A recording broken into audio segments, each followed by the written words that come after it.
Good morning mga kabengbeng. So narito na naman po tayo Monday, March 11 mga kabengbeng. So may C0 or a grouping test na naman tayong unit. So ito po ay unit ni Sir Eric Valerio, sorry po. Unit po ni Sir Eric Valerio. Sir Eric Valerio, ito po yung unit mo sir, napakaganda. Manlapat pistol rifle. Ayan, 3-cock po yan mga kabengbeng, 3-cock. Ayan. 1, 2, 3 3-cock po. Then ayan yung kaya signature na safety na kulay gold. Ayan, napakaganda po. Big tank, ayan po, napakalaki ng tangke mga kabengbeng, naka-offset.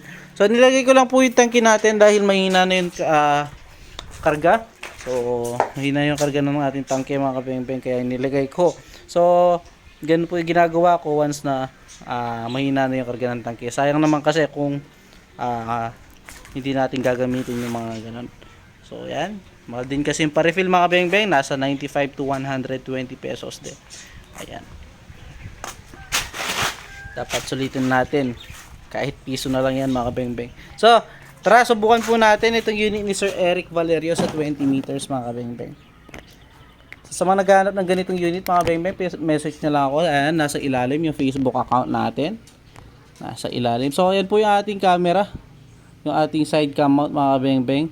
So kapag hindi na siya naka-zoom sa ating scope, ayan, kapag zoom natin sa ating scope, ayan, then kapag zoom natin sa ating camera, ayan, ganyan po, napakalinaw po. So sa mga gustong mag-avail din po ng side cam holder, available po sa atin yan. Message nyo lang po ako sa ating Facebook account mga kabengbeng, JP Sampang. So ito po the moment of truth. Subukan natin itong unit ni Sir Eric Valerio sa 20 meters using Astro 18 pellets, unresized, unsorted, straight from the box na mga bala po, no? So ito po the moment of truth. Subukan na po natin. So first cock lang po natin gagamitin dahil malapit lang naman po itong ating target. So first shot po, first shot. Ayan po yung ating first shot mga kabengbeng. Second shot, Astro 18 pa rin po. Napakagandang tumama. Pang-apat, pang-lima,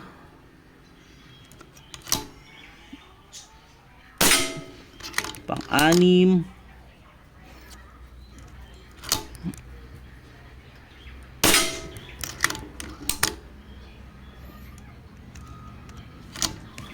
pang-pito, pang-walo,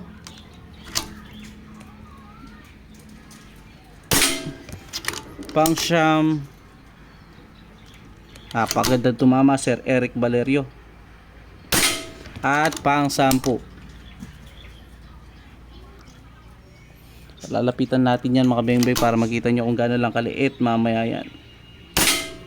So yun, 10 shots at meron tayong isang flyer. So hindi natin maiiwasan yan mga kabengbeng dahil nga po yung ating gamit na bala is unresized, unsorted, straight from the box na mga bala po.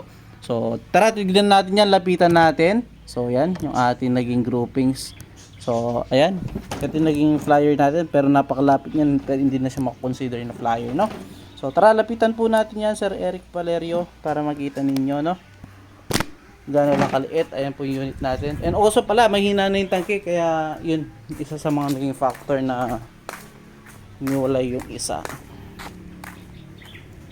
Ito po yung ating naging grouping. Sa yung tabi ng ating ipit. Ayan. Ayan. Mga beng-beng. Napakaliit lang po. Ito yung naging para flyer natin. Ayan.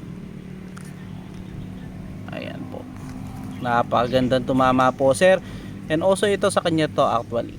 So yun po mga kabengbeng. Salamat po Sir Eric Valerio sa binigay niyong tiwala. So yun lang, pagkita na lang po. So salamat po mga kabengbeng, yun lang. Peace out.